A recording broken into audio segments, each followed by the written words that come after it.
Rajad supremo Lalu Prasad Yadav के जन्मदिन के अवसर की एक तस्वीर आई और उस तस्वीर ने बिहार की सियासत में उफान ला दिया, सियासत को गरमा दिया। वो तस्वीर थी बाबा साहब अंबेडकर की और वो तस्वीर जो है लालू यादव के पैर के पास रखी हुई थी। अब क्या था, विपक्ष जो है आरजेडी घिर गई और बीजेपी को एक बना बनाया हुआ मुद्दा मिल गया। और अब देखिए, इस पूरे मामले में राज्य अनुसूचित जाति आयोग ने भी संज्ञान ले लिया है। अंबेडकर का अपमान करना लालू यादव को अब महंगा पड़ सकता है। राज्य अनुसूचित जाति आयोग ने लालू यादव से जवाब मांगा है और 15 दिनों में अगर जवाब नहीं दिया जाता है तो कार्रवाई भी हो सकती है। हमारे साथ इस वक्त विवेक जुड़े हुए हैं, हमारे सहयोगी, उनके पास चलेंगे। विवेक, देखिए, लालू यादव अंबेडकर का अपमान करते हैं, जो तस्वीरें आती हैं, लालू यादव को सार्वजनिक माफी मांगने तक की बातें कही जाती हैं, और अब देखिए राज्य अनुसूचित जाति ने संज्ञान में ले लिया है इस पूरे मामले को। कितनी मुश्किलें बढ़ते हुए देखते हैं विवेक लालू यादव के लिए? जी बिल्कुल नवीन, लालू यादव के 11 तारीख का जन्मदिन था। 11 तारीख के उनके समर्थकों ने उनको पुष्प के साथ जो है बाबा साहब अम्बेडकर की प्रतिमा भेंट की थी, लेकिन बाबा साहब भीमराव अम्बेडकर की जो प्रतिमा थी वो उनके पैर के पास था। जो वीडियो जो है सोशल मीडिया पर तेजी से वायरल हुआ।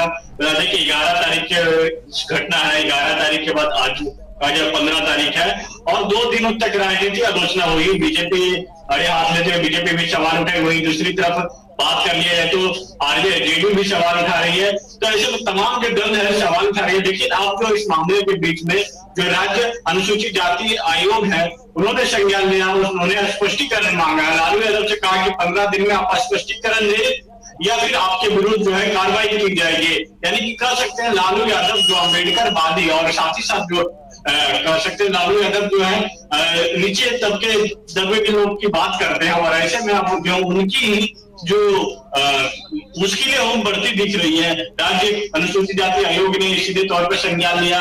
अब जो है मामला को लेकर एक तरफ जो सियासत तो जरूर हो रही है, सियासत में लगातार जो उनके करीबी भी रहे, जो एक तरफ जो पूर्व मंत्री रहे श्याम रजक, वो उन्होंने भी सवाल उठाते हुए कहा कि जो दलितों को राष्ट्रीय जनता दल में अपमान किया जाता है और जो दलितों का जो पुरोधा रहे बाबा साहब अम्बेडकर उनको अब तक अपमान किया गया है, तो समझ सकते कि छोटे कार्यकर्ताओं को क्या वहां पे स्थिति होगी। ऐसे में लालू यादव की जो तस्वीर है उस तस्वीर को लेकर ना तो अभी तक आरजेडी की ओर से कोई फीडबैक आया है और नहीं कह सकते कि अभी जो लालू यादव हो, चाहे तेजस्वी यादव हो, चाहे इनके तरफ से जो उनके जो प्रदेश अध्यक्ष नए जो प्रदेश अध्यक्ष बने हैं मंगनीलाल मंडल, उनके तरफ से कोई भी प्रतिक्रिया सामने आई है नहीं आई है। तो ऐसा कह सकते हैं कि लालू यादव के जो पूरे परिवार है और साथ ही साथ जो लालू यादव की जो पार्टी है राष्ट्रीय जनता दल, अब इस मामले पर चुप्पी साधी हुई है। हमने भी आरजेडी के विधायक से बातचीत करने की कोशिश की इस मामले पर, उन्होंने सीधे तौर पर नकार दिया कि इस मामले पर हम कुछ नहीं बोलेंगे। ये शिक्षण नेतृत्व का सवाल है,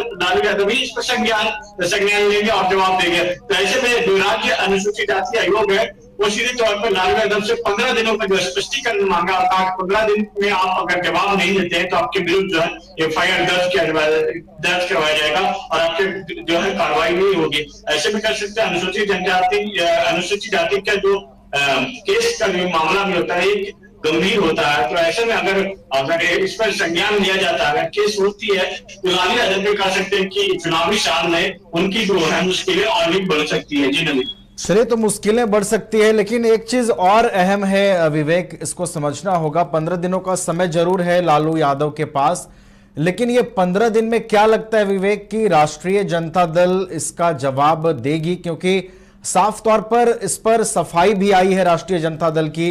लालू यादव का बचाव किया गया है कि उन्होंने कोई अपमान नहीं किया है, लेकिन तस्वीरें तो सब कुछ बता रही थी कि उनके पैर के पास तस्वीर रखी हुई थी अंबेडकर की। एक तरफ आप सम्मान की बात करते हैं, दूसरी तरफ पैरों के नीचे तस्वीर रखते हैं। तो अब ये 15 दिन में क्या राजद की ओर से रणनीति बनेगी इस पर जवाब देने की, या फिर कोई दूसरा स्टैंड लिया जा सकता है? बिल्कुल, अब देखना होगा कि जो जवाब है लालू यादव की ओर से दिया जाता है फिर या उनके बीडी जो नेता प्रतिपक्ष तेजस्वी यादव उनके द्वारा दिया जाता है, फिर जो उनके प्रदेश अध्यक्ष उनके द्वारा दिया जाता है। लेकिन जो छोटे कार्यकर्ता है वो लालू यादव का बचाव कर रहे हैं। प्रदेश के लेवल के जो कार्यकर्ता है वो कुछ भी बोलने के लिए बचते नजर आ रहे हैं। तो ऐसा में कर सकते हैं कि जो ये मामला है पूरी तरीके से गंभीर मामला हो गई है और इसी साल चुनावी साल है, तो चुनावी साल में राष्ट्रीय जनता दल जो हमेशा अम्बेडकरवादी और साथ ही साथ संविधानवादी हमेशा देखे बिहार लोकसभा चुनाव के उससे पहले संविधान को लेकर खूब दुहाई हुई थी। तो ऐसे में अब जो है लालू यादव जो जन्मदिन के मौके पर इस तरीके से तस्वीर वायरल हुआ, उस वायरल पे अभी तक राष्ट्रीय जनता दल की कोई प्रतिक्रिया सामने नहीं आई है। लेकिन कह सकते कि बीजेपी को जो एक बैठे बैठाए मुद्दा मिल गया। बीजेपी लगातार जो है अपनी जो अनुसूचित जनजाति जो विंग है उनके द्वारा लगातार जो कभी प्रेस कॉन्फ्रेंस करवाया जा रहा है, तो कभी मीडिया में वो आकर बयान भी दे रहे हैं कि लालू यादव जो बाबा साहब अम्बेडकर को अपमान किया। कल ही देखा आपने कि बैक टू बैक एक तरफ जो डिप्टी सीएम है सम्राट चौधरी वो प्रेस कॉन्फ्रेंस करते हैं, तो वहीं दूसरी तरफ जो बिहार सरकार के पूर्व उप मुख्यमंत्री रह चुके और अभी जो वर्तमान में पशु एवं मत्स्य मंत्री है रेणु देवी, वो प्रेस कॉन्फ्रेंस करती हैं। तो एक तरफ जो है जो अनुसूचित जनजाति के जो मंत्री हैं जनक राम, वो जनक राम भी बयान देते हैं, कहते हैं कि लालू यादव तो सिर्फ वहां पर जो दलितों का अपमान किए हैं, गरीबों के जो मसीहा वंचित उनको अपमान किए हैं। तो ऐसे में लालू यादव पे कार्रवाई तो जरूर होनी चाहिए। अगर ये जो मामला है राज्य अनुसूचित जनजाति आयोग में जो मामला गया है, तो ऐसे में कह सकते हैं बिहार सरकार के मंत्री हैं और उनकी जरूर अनुशंसा होगी जनक राम का। उसके बाद इस मामला को पे संज्ञान लिया गया और सीधे तौर पे लालू यादव से 15 दिन के अंदर जो है स्पष्टी मांगा गया कि स्पष्टी दे और नहीं तो आपके विरुद्ध कार्रवाई की जाएगी। तो अब कह सकते हैं चुनावी साल में जो है लालू यादव की जो मुश्किलों जो है बढ़ती दिख रही है। जी चलिए, तो मुश्किलें बढ़ सकती हैं लालू यादव के। ये 15 दिन अहम होंगे कि क्या जवाब दिया जाता है, क्या राष्ट्रीय जनता दल की ओर से रणनीति तैयार की जाती है। बहुत बहुत फिलहाल धन्यवाद विवेक आपका हमारे साथ जुड़ने के लिए और पूरी जानकारी हम तक पहुंचाने के लिए।